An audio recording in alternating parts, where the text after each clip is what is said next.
It is Sunday, the 6th of May, 2018. I'm in front of the Unitarian Church of Montreal. I'm just engaged in my alternative spiritual practice of protesting against the Unitarian Universalist injustices, abuses, and hypocrisy, including clergy abuse and the subset of clergy abuse known as clergy sex abuse. And we're coming to the end of my protest. I've been here for over an hour protesting, and I usually wrap things up at around 11 o'clock. So we're going to go for another 10-15 minutes or so, unless something extraordinary happens, and then we're going to call it a day, go have a cup of coffee, etc. So anyhow, it started off with a bit of a bang today with a couple of interactions from willfully ignorant attendees of the Unitarian Church of Montreal. And the reason I don't say members of the Unitarian Church of Montreal, even though one of them I'm quite sure was, the other one quite sure wasn't. The woman who basically harangued me right when I was beginning my protest and actually interrupted what could have been a good conversation with a passerby. This woman claimed to be not a member of the church, but in the choir. So basically someone who's in the choir of the Unitarian Church of Montreal, but isn't an actual member of the Unitarian Church of Montreal, but nonetheless clearly a sympathizer of the Unitarian Church of Montreal, and perhaps the larger Unitarian Universalist religious community. And she was in total denial and wallowing in willful ignorance, which is sort of par for the course for people who belong to the Unitarian Church of Montreal or otherwise closely associated with the Unitarian Church of Montreal. It looks like John Inder going in the back door there. I guess John Inder wants to avoid having me make a little comment about his complicity in Unitarian Universalist clergy abuse, cover-up and denial, etc. John Inder, former president of the Unitarian Church of Montreal, is one of the people who's most responsible for the fact that I'm out here protesting.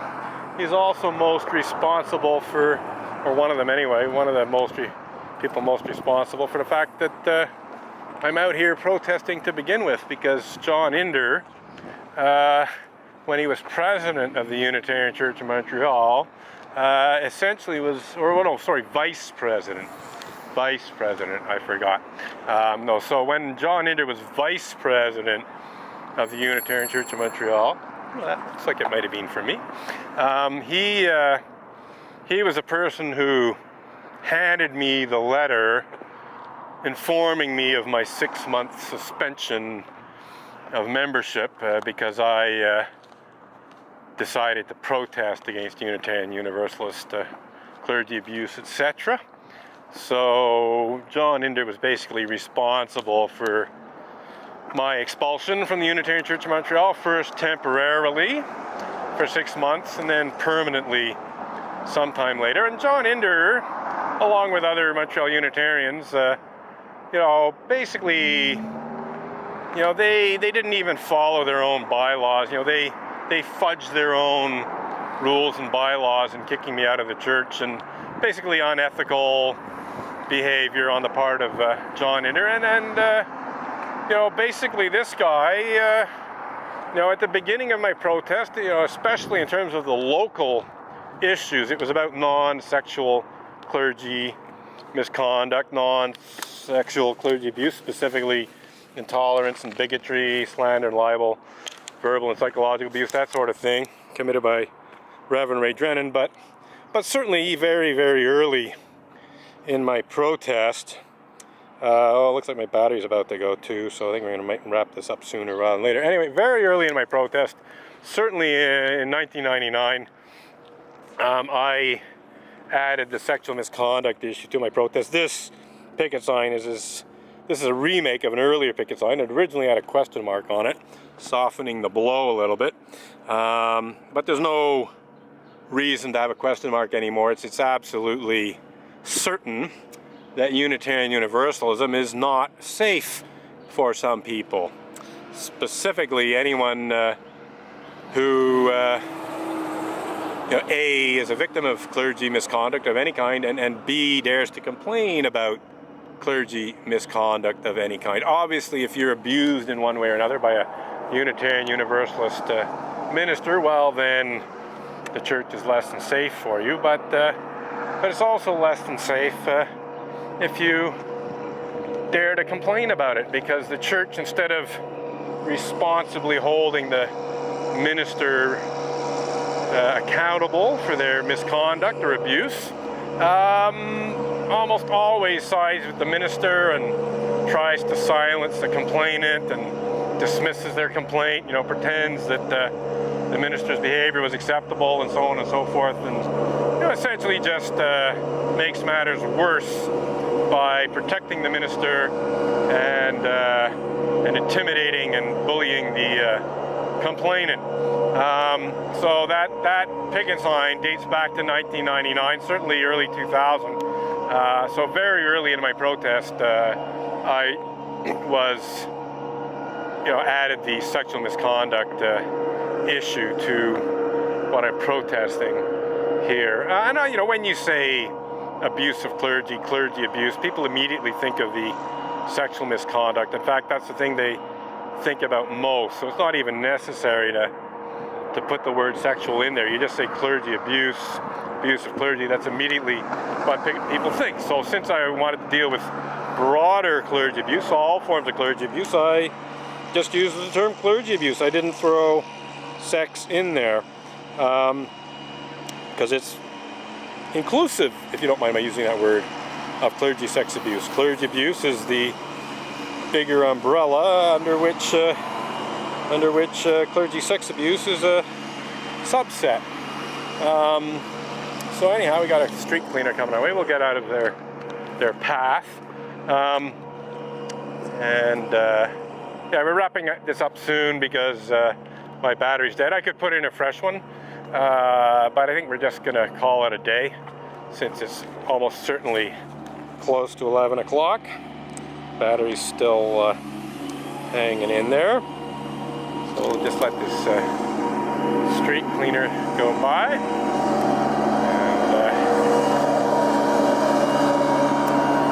And anyhow, yeah, we're pretty well done here. Very efficient. Didn't pick up anything. It's hilarious.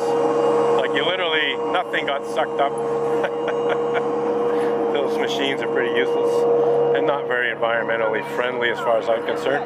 Maybe I'll bring that up at a city council meeting. Because yeah, I think those mobile vacuum machines are just really not the best thing. Look, I mean, this guy came along with his machine and just look at this, this is just, he didn't pick up anything hardly. It's still a mess here. So this guy's, in quotation marks, doing his job, but his job is quite ineffective.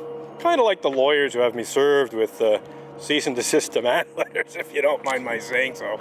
But yeah, they're pretty ineffective and environmentally unfriendly too, those sleazy lawyers who have me served with bullshit cease and desist demand letters that seek to conceal pedophilia and rape and other clergy abuse committed by Unitarian Universalist ministers. So on that philosophical note about ineffectual cleanup, which is illustrated by the fact that this machine went by and did basically nothing.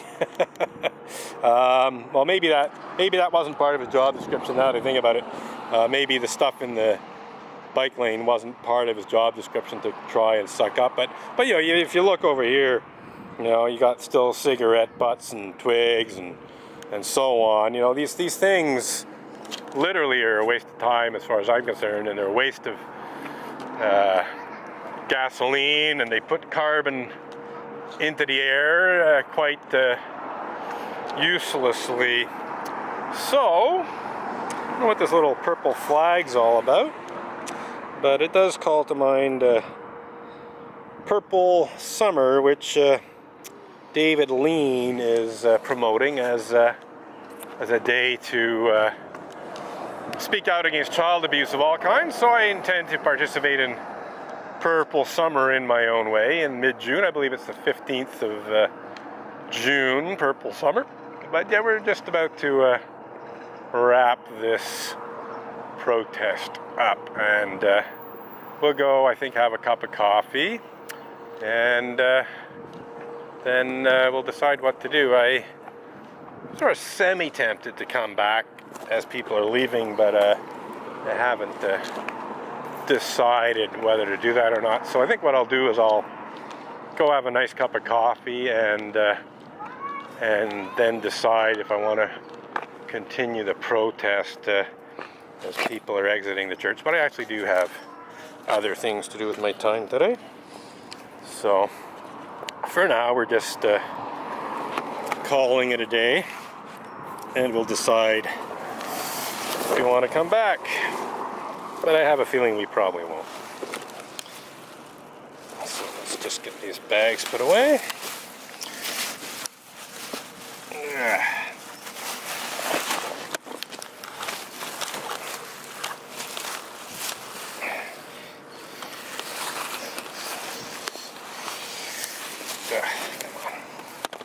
So that's it, we're done.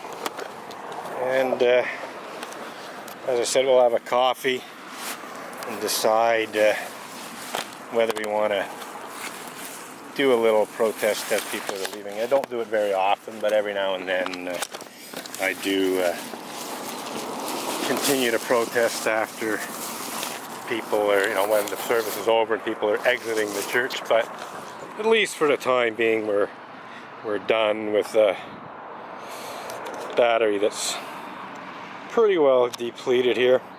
It has been showing being depleted for quite some time now. So yeah, just a few late stragglers here. Just point the camera towards the sign and